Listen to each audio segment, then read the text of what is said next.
All right, guys, we are sowing seeds outside right now. I'm going to start with my squash. I'm doing the Rampachino zucchini squash because we've had a really hard time with the squash vine borer. So I'm going to give this a try on our trellis. We did a lupa last year on this trellis. So this year we're going to do the Rampachino. And I don't even know if I'm actually going to do regular zucchini. We don't end up eating a whole lot of it, and I feel like people get tired of getting it for free from us. So this is a selection of vegetables that I'm going to be planting today. There are tons more that you could plant. This is just what I'm doing. I also have flowers that I'm going to plant today if I get around to it, or sometime this week or next weekend. All right, put the national pickling right along here. So these aren't going to get really tall, but this will have some kind of support for them. And then before these are done here in the next month, I will sow some more in a different location. I'm probably going to we'll see how these ones grow. I'll either do these or another type of the pickles or the cucumbers. We have this kind, a straight 8, or we have another kind that I had tried last year. I can't remember what it's called. Wisconsin something. So I'm gonna water these in and then try to find something to cover these with as well.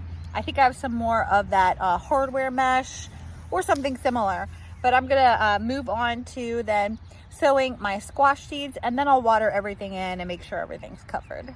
So I am going to use this teepee that I had made last year. I'm gonna end up reinforcing it with some wire to give it something more substantial to grow on. The fruits will be a couple pounds, nothing massive, but I just want to make sure they'll hold the weight then. And then we're gonna do the Burgess over here. Today is May 1st, and I'm going to plant out all of the rest of my tomatoes and peppers. As you can see, I planted some yesterday evening, and it is evening right now. It's my preferred time to put plants in the ground because they have a little bit cooler temperature in the nighttime to get settled in before they're blasted with sunlight. It was supposed to be an overcast day, and I was going to do it this morning, but it wasn't, so I put it off till now. I instead painted my tomato trellis back here, which was not attractive in any way. And I was thinking, now that this looks so good, this dark charcoal black color, it gave me some motivation to build a box type form for my mesh netting for my cabbage plants. So I might do that, paint it black, and then put the mesh over that. We'll see what I get done this weekend. So I just want to show you guys in the raised beds. It's been sitting here for a little while. I'm at about 72 on the soil, maybe 70. Depends on how you look at it, at what angle. We're looking at about 72, 74, something like that. On the raised bed soil. And our in-ground beds are sitting at about 68. That's about after letting the thermometer sit in the beds for about 10 minutes in the soil, so we can make sure that it was, stable temperature. So that's pretty darn good.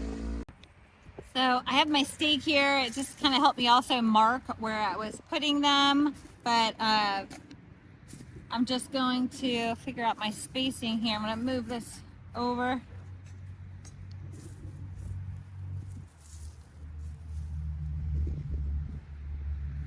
Dig down in.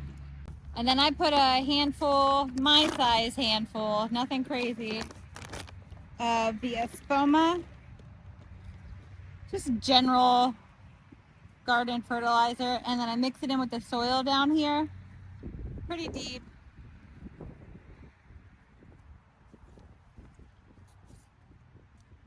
This is a yellow pepper. I saved these seeds from last year's pepper plants.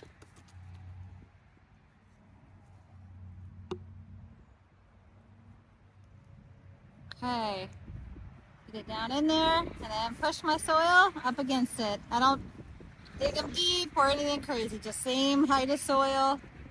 And then I'm gonna put my garden stake in right next to it. And then I'll tie them up, all of them, after I'm done. So I've got 1, 2, 3, 4, 5, 6, 7, 9 more to plant, at least back in this garden. And then we have more for the front garden for tomorrow.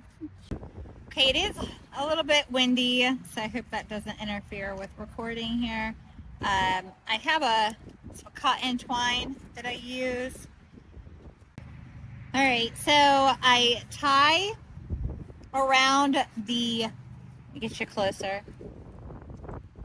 So I tie around the post itself first.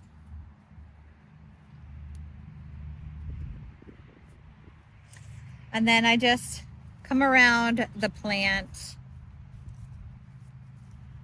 And I'm gonna cut myself a chunk of this off.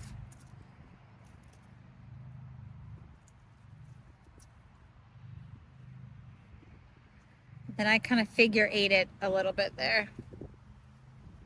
All right, I'm gonna come up,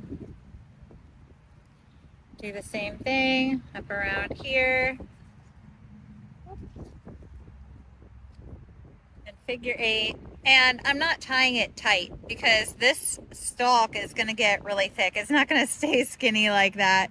So I'm gonna do it like that. It gets it close to it.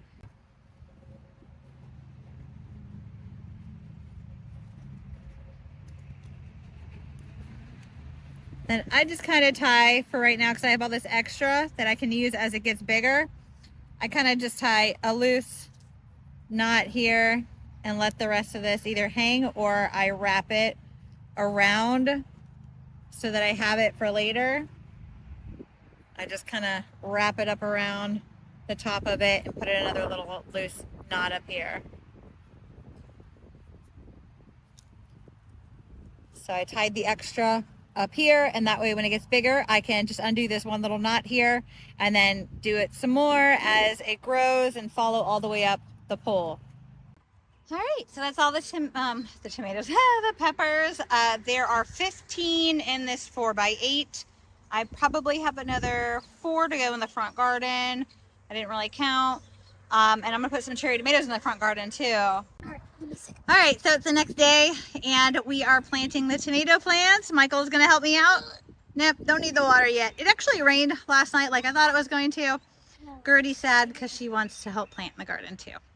So here we go. Same thing that we do with the peppers. As I move the cup out of the position. Dig the hole about the size of the cup, like that. And you can wear my gloves when I do it too.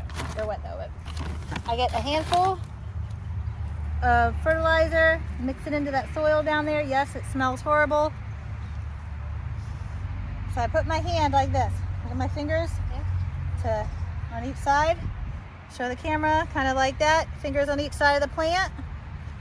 Squeeze the container. Holding it nice and careful. Look at all them roots. Put it down in the hole. Move the shovel and then push all of the soil around it, and there we go. Whenever we're done with all of them, we'll water them. Okay, so you want to try to put my gloves on? All right, so Michael's going to show you how it's done.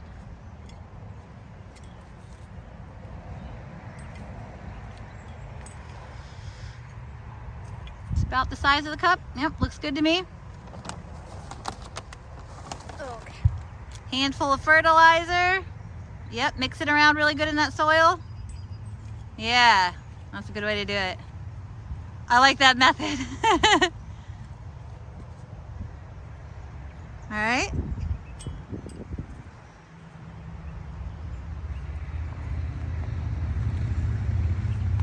No, don't turn the plant. So remember, squeeze the cup.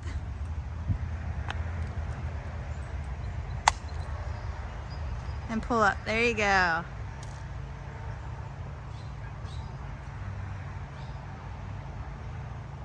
Maybe using your other hand. Yeah, that's good. That'll work. Hold the stem up straight. There you go.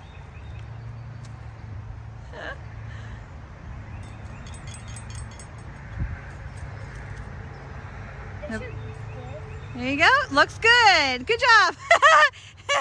It's okay. Okay, so this guy's a little droopy right now, so I'm gonna take this stake. I have these loops already done up from last year on our tomato stringers. I don't know if that's an actual word for them, but my tomato hooks.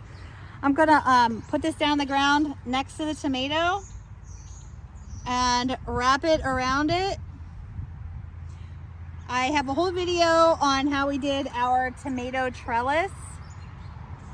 So I'm not gonna tell you how we did that, but I do have hooks up top now. And I need my ladder, gosh darn it. Let me stand up on here maybe. Yeah, it's probably a good idea. Yeah. And I'm gonna hook it up here. Now look at him standing straight. Now, as he grows taller, I'm just gonna take him and wrap him around the string itself. This leaf down here is a little damaged. It's just got a little, it looks like it got broke off or something happened to it. Any leaves that are gonna touch the soil anyway, I pinch them off and get rid of them. So like this one, but I'm gonna let it grow a little bit longer before I take that one off so it has more leaves bringing in photosynthesis. But any that are close to the ground or touching it, we're gonna just clip them right off. It'll grow plenty more leaves to come. Hey guys, please make sure to like, subscribe, and share. Thank you. Okay, it's early morning the next day. I just want to show you what I accomplished. Tomato plants here and here. I put them all along the front of the house, here and here, and I use the tomato hooks that I use on my trellis.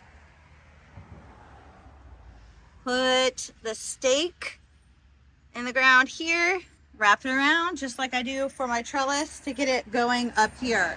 Once they're up here, I'm just going to try to weave them into our, like, you know, our porch railing. Yes, I know I need a new front porch. But so because I had extra tomato plants, I didn't want to waste them. I gave away as many as I could get people to take. So I just put them where I had room. Just thinking outside the box.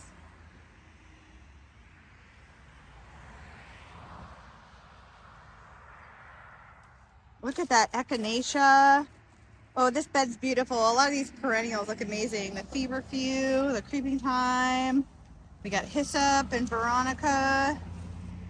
So I have some open spaces and I'm going to be putting some sunflowers. But I also have zinnia seeds in.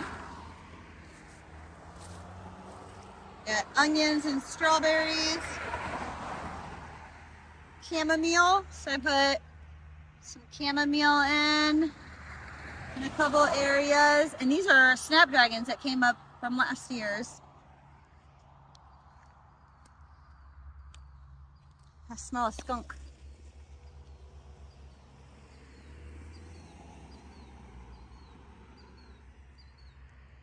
All right guys, so over the past about 2 weeks, we have pretty much everything planted out, including all of our summer crops, our peppers, our tomatoes. We put seeds in the ground on April 20th or the 21st, our last frost date, for our squash, and they've all sprouted and are looking great. We've been harvesting lettuce. Our soil temperatures are above 60. So you really want your soil temperatures 60 or above for pepper plants. And it's between 68 in our in-ground beds and about 72 in our raised beds. So we are good on that. Thank you guys for watching another episode of Garden and Grease. Don't forget to subscribe if you haven't already. Share this and hit that like button. Thank you. Goodbye.